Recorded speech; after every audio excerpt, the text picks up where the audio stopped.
नमस्कार. आजच्या भागाला जर शॉर्टमध्ये एक्सप्लेन करायला जाऊ तर जगदंबा सगळ्यांना हे पटवून देत असते की आपणच काही चुकीच्या गोष्टी करतो ज्याच्यामुळे आपल्या गावामध्ये रोगराई पसरली आहे. तर मीनवाईल इकडे यांना म्हणजे नभाची आणि मनूला असं वाटते की आपल्या द्रव्यामुळे आता महिपती मोठा होणार आहे आणि दुसरीकडे गावकरी काय ऐकत नसतात, ते डायरेक्टली भागाबाईला मारायला जातात. पण त्यावेळेला जगदंबा त्यांना वाचवते. बघूया डिटेलमध्ये आजच्या एपिसोडमध्ये काय काय घडले. नमस्कार. आजच्या भागात आपण बघणार आहोत जगदंबा इकडे गावकऱ्यांना सांगत असते, जेव्हा देवीने मला दृष्टांत दिला तेव्हा तिने मला सांगितलं की जेव्हा आपण ना एखादी वस्तू म्हणजे पाणी साठवतो त्याच्यामध्ये जांभळाचं लाकूड जर टाकलं तर त्याच्यामुळे ते पाणी जास्त दिवस चांगलं राहू शकतं. आपल्या नदींमध्ये आणि विहिरीमध्ये सुद्धा ते टाकलं तर त्यामुळे रोग प्रतिकारशक्ती वाढते आणि आपल्या घरच्या माठामध्ये सुद्धा आपल्याला स्वच्छता राखायला पाहिजे. हे लाकूड ठेवलं किंवा त्रुटी फिरवली तर पाण्यामधून होणारी रोगराई कमी पसरेल आणि त्यामुळे आपल्या गावाचं कल्याण होऊन जाईल. खरं म्हटलं तर याच्यावरचा उपाय सुद्धा मला सापडला आहे. ते ऐकल्यानंतर नमाजी आणि मनुबाई खूप खुश होतात आणि म्हणायला लागतात, म्हणजे हा काय उपाय असेल? तेव्हा मनू म्हणते, खरं म्हटलं तर हा आपलाच उपाय असेल. म्हणजे आपण दिलेलं द्रव्य आहे ना ते महिपतीने यांना दिलं असेल आणि गावासमोर आता त्याचा वाहवाट होईल आणि त्यानंतर तो जगदंबाचं मन जिंकणार आहे. बघ आता हे सगळंच होणार आहे. तेव्हा जगदंबा म्हणते, हे सगळं अजून कोणी नाही तर यामध्ये मला माझ्या मित्रांनी खूप मदत केली. शिवा, पद्मा आणि नंदलाल काका या तिघांनी मला मदत केली. आम्ही गावाच्या अरण्यामध्ये जाऊन एक पिवळ्या कलरची फुलं आणली. तोही दृष्टांत आम्हाला तुळजाईनेच दिला होता. हे ऐकल्यानंतर मनूच्या चेहऱ्याचा रंग चढून गेलेला असतो. तेवढ्यात गावकरी म्हणायला लागतात, मग आता त्याच्याने पुढे काय होणार आहे? म्हणजे जगदंबा तूच सांग ना आम्हाला, आम्ही पुढे काय करू आता? म्हणजे गावामधली रोगराई तर कमी होईल ना? तेव्हा ती म्हणते, हो, ते रस जर आपण सगळ्यांना दिलं ना त्यानंतर रोगराई कमी होईल. तेव्हा ते म्हणतात, ते सगळं तर ठीक आहे पण आता या भागाबाईला सोडायचं नाही. हिने आम्हाला सगळ्यांना लुटण्यासाठी हे सगळं कटकारस्थान केलं होतं.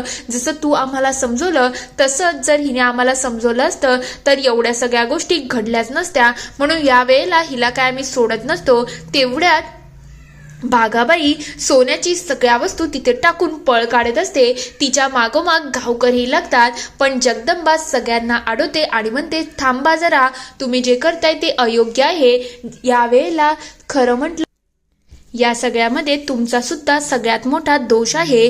तिला माहिती होतं की तुम्ही अंधश्रद्धा पाळत आहात आणि त्याच्याचमुळे तिने तुमच्या अंधश्रद्धेचा वापर केला. तुमच्या मनामध्ये भीती निर्माण केली आणि त्या भीतीला तुम्ही स्वतःहून खतपाणी घातलं आहे आणि तिला तुम्हाला लुटायचंच होतं. मग तिने तिची संधी साधली. यामध्ये तिचा काही दोष आहे असं माझं तरी म्हणणं नाही. पण भागाबाई, मी तुला आता शेवटचं सांगते, याच्या पुढे आमच्या गावामध्ये यायचं नाही आणि लोकांना फितवण्याचा प्रयत्न सुद्धा करायचा नाही. यावेळेला तुला सोडतोय, आता तू निघून जा. हे सगळं झाल्यानंतर भागाबाई विचार करायला लागते, हिने मला गावातून हाकलून लावलं आहे, हिला काय मी सोडत नसते. आता तर मी जात आहे पण मी लवकरच वापस येणार. ती खूप चिडलेली असते. हे सगळं करून जगदंबा खूप खुश असते. गावकरी जगदंबाच्या नावाचा जयघोष सुरू करतात, जगदंबा जगदंबा जगदंबा. तेव्हा जगदंबा म्हणते, माझ्या नावाचं नाही, ज्या आईने आपल्याला याच्यामध्ये मार्ग दाखवला आहे म्हणजे तुळजाईचा तुम्हाला आता जयघोष करायला पाहिजे. आई राज उदो उदो त्यांचं ते सुरू होऊन जातं. हे सगळं झाल्यानंतर इकडे गंगाई खूप खुश असतात. तेव्हा ते म्हणतात, खरंच आज तुला मानायला पाहिजे. आज तुने जे काही केलं आहे ना त्याच्यापुढे तुझं कितीही कौतुक केलं तरी कमीच आहे. तेव्हा जगदंबा म्हणते, आई काय झालं आज एवढं कसं काय माझं कौतुक करायचं मन होत आहे?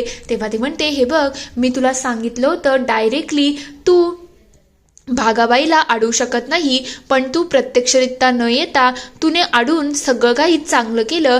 गावकरी जे चुकीचं करत होते त्यामध्ये सुद्धा तू त्यांना चांगली बुद्धी दाखवली आणि गावावरचं आलेलं रोगराईचं संकट सुद्धा तू दूर केलं आहे. खरंच तुझं कौतुक करावं तेवढं कमीच आहे.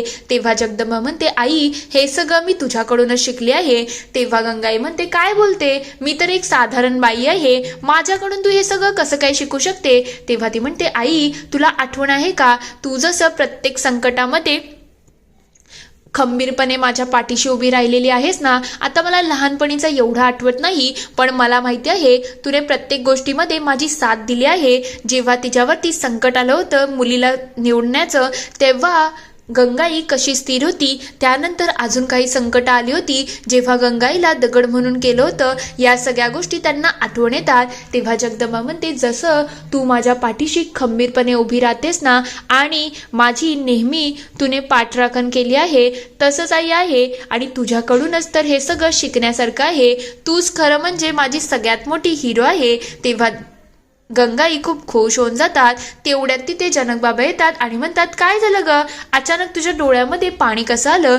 तेव्हा गंगाई म्हणायला लागतात, आता लेकीचं कौतुक करत होती तेव्हा ती म्हटली की हे सगळे गुण आहेत ते आईकडून घेतले आहेत. तेव्हा ते म्हणतात, बरोबरच आहे, तुझी लेक लाखात एक आहे, मग तिची आई तर भारीच पाहिजे ना. आणि तुमच्या दोघींच्या बाजू घेता घेता मला कधी समजत नाही तुमचे रुसवे फुकवे चालू राहतात आणि त्याच्यामध्ये बापाचा बळी जातो ना. मला कधी हे समजत नाही जगदंबाची बाजू घेऊ की तुझी घेऊ, म्हणून मीच मधल्यामध्ये अडकतो. तेव्हा गंगाई म्हणतात, ते काही असो, पण आज माझ्या लेकीच्या आवडीची मी खीर बनवलेली आहे.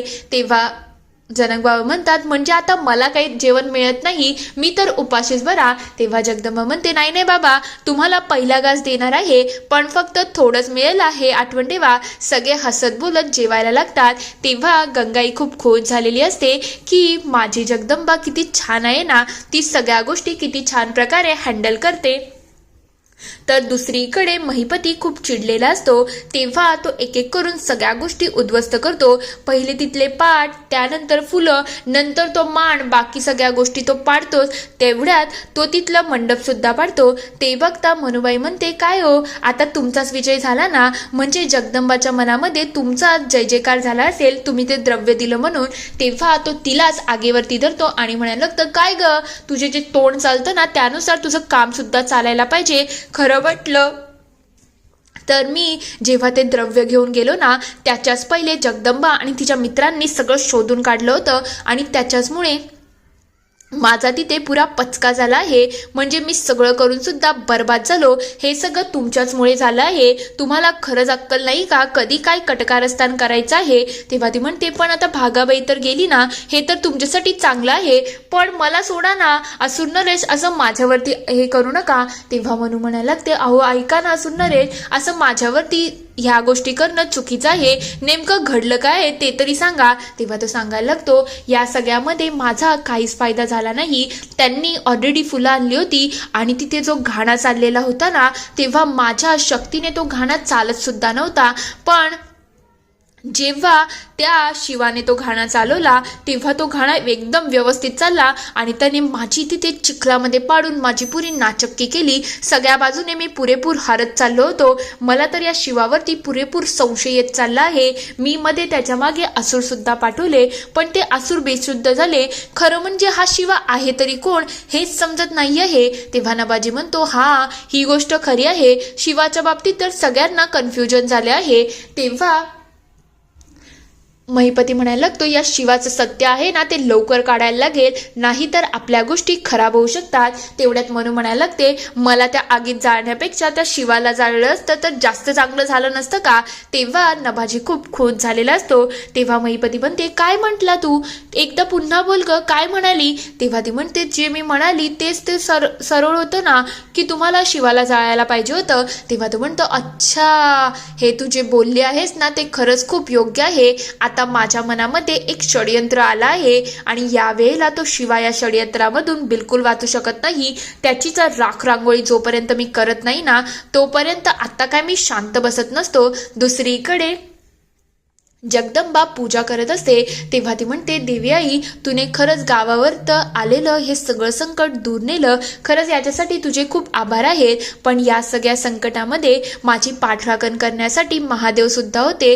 पण मी तिकडे आता जाऊ शकत नाही, कारण की आईला कळलं तर आई चिडचिड करू शकते ना. तेवढ्यात तिथे गंगाई येतात आणि म्हणतात, काय ग, मी कशावरून चिडचिड करेल. तेव्हा लगेच जगदंबा विषय सावरते आणि म्हणते, आई, आज मी नैवेद्य दाखवायला विसरली ना, त्यामुळे तू चिडचिड करशील असं मला म्हणायचं होतं. तेव्हा गंगाई म्हणतात, अच्छा, असं आहे का, पण तू अशी विसरबोळी कशी काय झाली?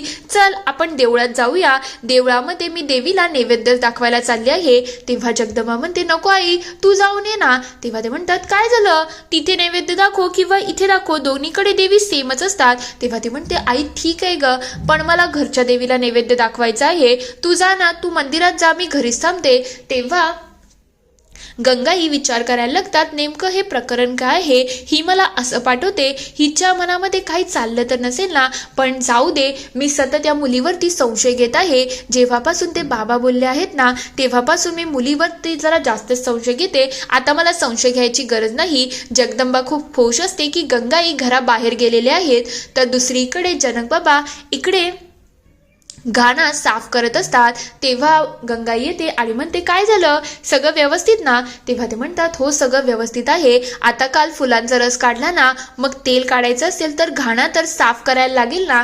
तेव्हा ते म्हणतात खरंच काल मला तर हा प्रश्न पडला आहे, तुमची तब्येत खराब आणि एवढ्या सगळ्या फुलांचा रस तुम्ही कसा काय काढला, आपले बैल सुद्धा वेळेवरती नव्हते ना. तेव्हा ते म्हणतात या सगळ्यामध्ये खरं म्हटलं तर महिपतीची ताकद होती, पण महिपतीलाही जे जमलं नाही ना ते शिवाने केलं आणि शिवाने इतक्या छान प्रकारे केलं आणि वरून कौतुक सुद्धा घेत नाही. खरंच त्या मुलाला मानायला पाहिजे, खूप छान आहे. तेव्हा गंगाई म्हणतात तो कौतुक घेत नाही ना आणि कौतुक करायचं सुद्धा नाही, मला तो शिवा बिलकुल आवडत नाही. महिपती कसा साधा सरळ भोळा माणूस आहे आणि सगळ्यांवरती सगळा जीव लावतो, पण तो शिवा आहे ना तो एक नंबरचा चतुर मुलगा आहे, मला तो बिलकुल आवडत नाही. तेव्हा जनक बाबा म्हणतात पण याच्यामध्ये दोघांची वेगवेगळी पर्सनॅलिटी आहे ना, तू दोघांना का साम्य करते, दोघं आपापल्या जागेवरती योग्य आहेत. तेव्हा ते म्हणते ते काही असो, पण तो शिवा मला आवडत नाही आणि तुम्ही त्याचं कौतुक सुद्धा करू नका, मला त्याच्याशी काही घेणं देणं नाही. त्या लगेच मंदिरात जातात आणि देवी पुढे नैवेद्य ठेवतात, देवीला नैवेद्य दाखवतात. तेवढ्यात त्यांचं लक्ष जातं की महिपती इकडे पक्ष्यांना दाणे देत आहे. हे बघता त्या खूप खुश होतात आणि म्हणतात हा मुलगा किती छान आहे ना, म्हणजे गावकऱ्यांचं रक्षण तर करतोच करतो, पशूंवरतीही याचा किती जीव आहे.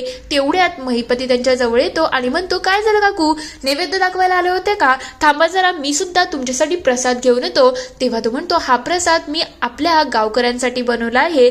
खरं म्हटलं तर आपल्या गावावरचं एवढं मोठं संकट दूर गेलं ना, त्याचमुळे मी हा प्रसाद बनवला आणि मी ठरवलं आहे आता अन्नधान्य मी दान सुद्धा करणार आहे. तेव्हा ते म्हणतात खरंच महिपती तू खरंच खूप जास्त करतो.